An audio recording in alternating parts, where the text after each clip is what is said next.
Welcome to மாமியார் kitchen. இன்றைக்கி நம்ம மட்டன் எக்கு கொத்து பரோட்டா பார்க்க போகிறோம்.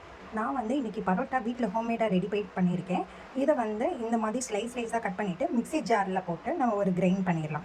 இந்த மாதிரி 1-2 அரைச்சிக்கோங்க. அதர் இன்க்ரீடியன்ட்ஸ் பார்த்திங்கன்னா கருவேப்பிலை, கொஞ்சோண்டு கொத்தமல்லி, தக்காளி, ஒரு பச்சை மிளகாய், ஒரு மீடியம் சைஸ் பெரிய வெங்காயம் கட் பண்ணி வச்சுருக்கோம். இதோட ஒரு 2 முட்டை எடுத்துருக்கோம். இப்போ ஒரு கடாயில் நம்ம தேவையான அளவு ஒரு 2 ஸ்பூன் ஆயில் யூஸ் பண்ண போகிறோம். ஆயில் நல்லா ஹீட் ஆகிடுச்சு. இந்த டைமில் நம்ம வெங்காயம் போட்டுடலாம். வெங்காயம் லைட்டாக குக் ஆகட்டும். ஓவர் குக் ஆகிடக்கூடாது. ஒரு கண்ணாடி பதத்துக்கு வர அளவுக்கு குக் பண்ணிக்கலாம். இந்த ஸ்டேஜில் நம்ம நறுக்கி வச்சுருக்க வெங்காயம், தக்காளி, கருவேப்பிலை எல்லாத்தையும் போட்டு ஆட் பண்ணிக்கலாம். இப்போ எல்லாம் சேர்த்து மிக்ஸ் பண்ணிக்கலாம். ஒரு 2 மினிட்ஸ் நல்லா குக் ஆகி வரட்டும். இன்றைக்கி நம்ம ஒரு 3 பிக் சைஸ் பெரிய சைஸ் பரோட்டாக்கு தான் பண்ண போகிறோம். இதுக்கு ஒரு அரை ஸ்பூன் மிளகாத்தூள் போடுறேன்.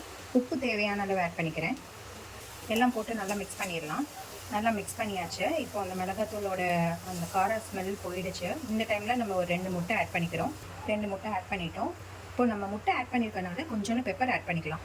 நம்ம ஆல்ரெடி மிளகாத்தூள் எல்லாமே போட்டுக்கனால பெப்பர் சும்மா கொஞ்சோண்டு இருந்தால் போதும். ஜஸ்ட்டு ஃப்ளேவருக்காக இதை நல்லா நம்ம மிக்ஸ் பண்ணிக்கலாம். முட்டை நல்லா குக்காகி வருது. இந்த ஸ்டேஜில் பார்த்தீங்கன்னா நம்ம அப்படியே முட்டை பொடி மாஸ் பண்ணணும்னு நினச்சிங்கன்னா இதோட ஸ்டாப் பண்ணிக்கலாம். நம்ம இன்றைக்கி மட்டன் எக்கு கொத்து பரோட்டா பண்ண போகிறோம். ஸோ நான் ஃபர்தர் ஸ்டெப்ஸ் எல்லாமே ஃபாலோ பண்ண போகிறேன். முட்டை நல்லா குக்காகி வந்துச்சு. இந்த ஸ்டேஜில் நான் அரைச்சி வச்சுருக்க பரோட்டாவை ஆட் பண்ணுறேன்.